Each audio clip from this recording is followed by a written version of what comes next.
வணக்கம். தமிழ் ஃபுட் கார்னர்ல சக்கரை பொங்கலும் சுண்டலும் பண்ண போறோம். ரெண்டுமே டேஸ்ட் ரொம்ப ரொம்ப சூப்பரா இருக்கும். நீங்களும் இதே மாதிரி ஒரு தடவை ட்ரை பண்ணி பாருங்க. இப்ப எப்படி பண்றதுன்னு பார்க்கலாம். சக்கரை பொங்கல் பண்றதுக்கு இந்த கப்ல 1 கப் பச்சரிசி எடுத்திருக்கேன். இதனுடைய வெயிட் 200 கிராம் இருக்கு. இப்ப இத இந்த குக்கர்ல சேர்த்துட்டு 2-3 தடவை வாஷ் பண்ணிட்டு இப்ப இத ஸ்டவ்ல வச்சுட்டு இதுக்கு தேவையான அளவு தண்ணி சேர்த்துக்கலாம். 1 கப் அரிசிக்கு 4 கப் தண்ணி சேர்க்கணும். இந்த அளவு தண்ணி சேர்த்தோம்னா நமக்கு சாதம் நல்லா குறைவா வெந்து வரும். மூடி போட்டாச்சு. ஸ்டீம் வந்ததுக்கு அப்புறமா வெயிட் போட்டு ஸ்டவ் மீடியம் ஃபிளேம்ல வச்சிருங்க. மீடியம் ஃபிளேம்ல 5 விசில் வரட்டும். சாதம் வெந்துட்டு இருக்கட்டும். பொங்கல்ல சேர்க்கறதுக்கு வெள்ளக்கரைசல் ரெடி பண்ணணும். அரிசி எடுத்த கப்லயே 1.25 கப் அளவுக்கு பொடித்த வெல்லம் சேர்க்கிறேன். இந்த அளவு கரெக்டா இருக்கும். வெல்லத்தோட வெயிட் பாத்தீங்கன்னா 300 கிராம்.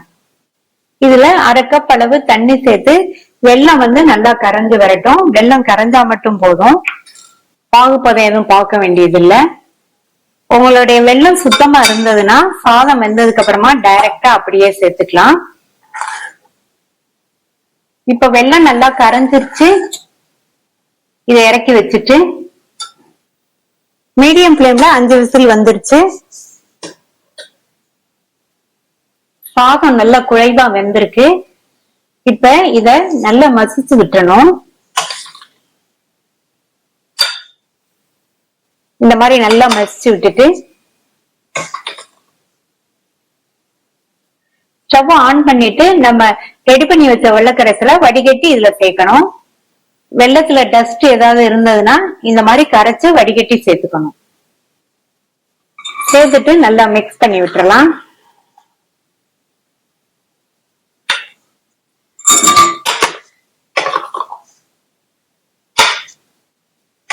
வெல்லம் சேர்த்து நல்லா மிக்ஸ் பண்ணியாச்சு. இந்த பொங்கல்ல சேர்க்கறதுக்கு நம்ம அரிசி எடுத்த கப்லயே 1/4 கப் அளவுக்கு நெய் எடுத்திருக்கேன். இந்த நெய்யை கொஞ்சம் கொஞ்சமா இதுல சேர்த்து மிக்ஸ் பண்ணி விட்டுக்கலாம்.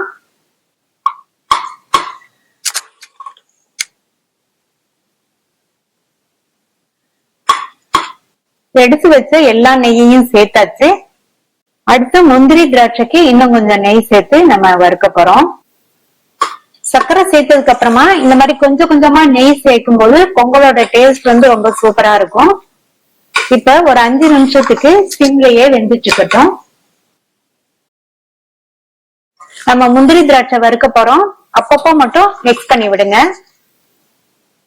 முந்திரி திராட்சை வறுக்கிறதுக்கு இந்த பேன்ல 2 டேபிள் ஸ்பூன் நெய் உருகுனதும் இதுல 20 போட முந்திரிய சேர்த்து முந்திரியோட கலர் லைட்டா மாறி வருது. அந்த ஸ்டேஜ்ல உலர்ந்த திராட்சையும் சேர்த்து வறுத்துக்கலாம். முந்திரியும் வறுபட்டுருச்சு. உலர்ந்த திராட்சையும் நல்லா உப்பி வந்துருச்சு. இத இந்த பொங்கல்ல சேர்த்துட்டு கடைசி அதுல 1/2 டீஸ்பூன் ஏலக்காய் பவுடர் நல்லா மிக்ஸ் பண்ணி விட்டுறலாம். ஸ்டவ் ஆஃப் பண்ணிடலாம். நல்லா கமகமன் வாசனையா தலன்னு சக்கரை பொங்கல் ரெடி ஆயிடுச்சு.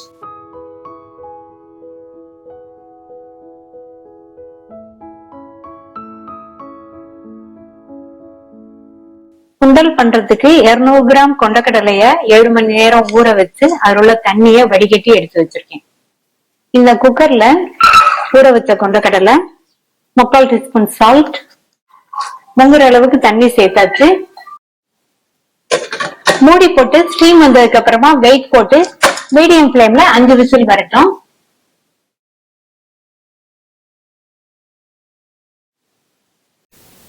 சுண்டல் நல்லா கரெக்டா சாஃப்டா வெந்திருக்கு.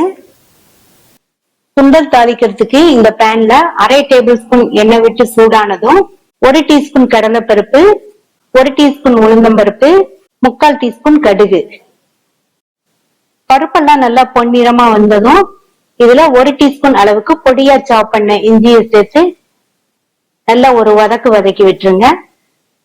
அடுத்து இதுல கருவேப்பிலை, 1 கட் பண்ண காஞ்ச மிளகாய், 2 கீறின பச்சை மிளகாய் இதையும் சேர்த்து வதக்கி விட்டுட்டு இது கூட வேக வச்ச சுண்டலை தண்ணியை வடிச்சு சேர்த்துட்டு கூடவே 1/4 டீஸ்பூன் பெருங்காய பவுடர், சுண்டல் வேக வைக்கும் போது உப்பு சேர்த்தோம்.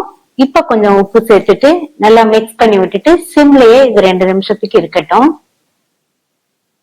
அடுத்து இதுல 2 டேபிள் ஸ்பூன் தேங்காய் துருவல், பொடியா கட் பண்ண கொத்தமல்லி இலைகள் சேர்த்து நல்லா மிக்ஸ் பண்ணி விட்டுட்டு ஸ்டவ் ஆஃப் பண்ணிடலாம். ரொம்ப ரொம்ப சுவையான சுண்டல் ரெடி ஆயிடுச்சு.